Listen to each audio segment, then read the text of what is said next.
Some people survive war, chosen ones survive family, fake friends, and spiritual assassination attempts and still manage to smile like nothing happened. Don't let that smile fool you. Behind that calm energy is a walking miracle, a divine enigma, a soul that's been ambushed by darkness, misunderstood by the very people they tried to save, and targeted not for what they did, but for who they are. And now, the world is about to be shocked when they find out what you survived. Here's a fact most people can't handle. Trauma doesn't always show up with scars. Sometimes it shows up as wisdom, silence, intuition, and a glow that makes demons uncomfortable. The truth is, the chosen ones weren't sent here to have an easy life. You were dropped into spiritual war zones with no manual, no backup, and, let's be honest, a few shady loved ones who came straight out of the villain chapter of your origin story, but somehow you outlived every trap. You buried versions of yourself without funerals, and you resurrected in silence while everyone thought you were done. And now, you're not just surviving, you're about to shock people, not with revenge, not with anger, but with how whole you became after everything tried to break you. So buckle up. Number one, you survived the weaponization of your own kindness. You survived something most people never even realize they're going through. You survived the weaponization of your own kindness. You weren't just taken advantage of. You were emotionally manipulated by people who studied your empathy, who observed how far your heart stretched, and then used it as a weapon against you. The very love you gave was turned into a trap. They knew you wouldn't fight back the way they would. They knew you'd forgive, explain, give the benefit of the doubt. So they pushed boundaries, crossed lines, and treated you like an emotional punching bag because your kindness made them feel safe to be cruel. That's what makes what you survived so devastating. It wasn't loud, it wasn't obvious, it was subtle, calculated, and relentless. The betrayal didn't come from enemies, it came from people you went out of your way to help. People who called you when their world was falling apart but disappeared when yours was. People who cried to you, vented to you, leaned on you, then stabbed you in ways only someone close could. And even after all of that, you still questioned if you were the problem. That's how twisted it got.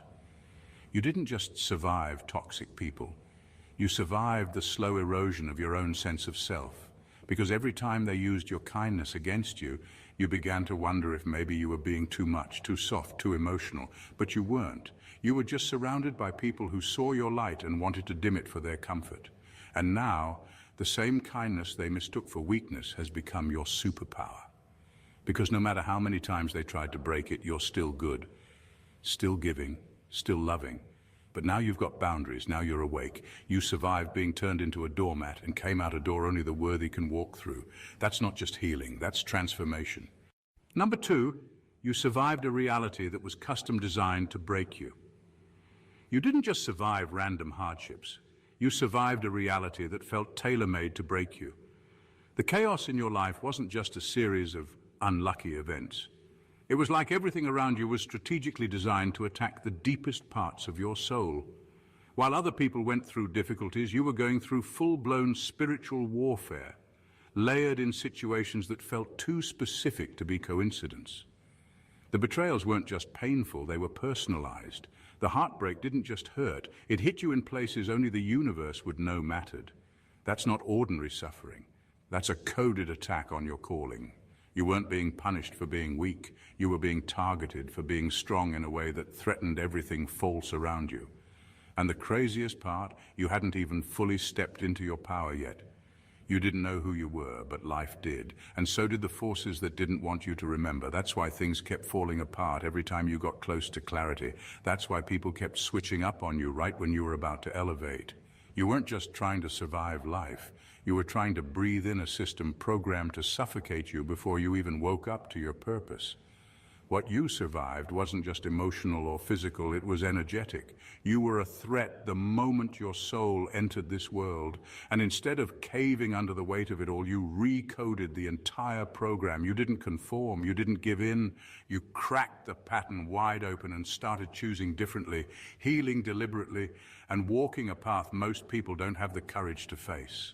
And now you're stepping into the version of you that all that darkness tried to bury. The odds weren't just stacked against you, they were custom built, and you still made it through. That's not luck, that's proof you were never meant to be average. Number 3.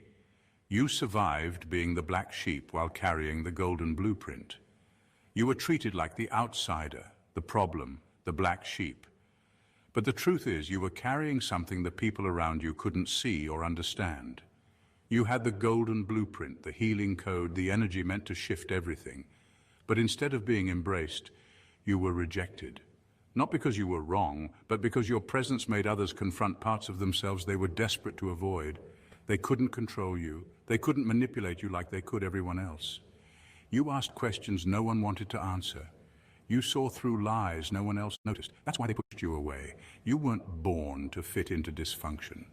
You were born to disrupt it. And that kind of energy isn't always welcomed, especially in families or environments built on secrecy, generational pain, and silent suffering. You were the one who said, "This doesn't feel right." You were the one who called things out when everyone else stayed quiet. But because you saw too much, felt too deeply, and spoke too honestly, they labeled you as the issue. That was never fair, but it was expected because people fear what they can't control. You survived being misunderstood in rooms you were sent to heal. You had to carry spiritual maturity while others played victim. You were expected to stay silent to keep the peace, even when the silence was killing you inside. You were shamed for being different, when being different was your assignment all along. And through all of that, you still didn't lose your heart. You still didn't become bitter. That's what makes what you survived so powerful. They cast you out without realizing they were throwing away their blessing. But now, the roles are reversing. The one they tried to shame is the one they're secretly watching. The black sheep is becoming the cornerstone, and whether they admit it or not, the energy they once rejected is now the very thing they need to heal.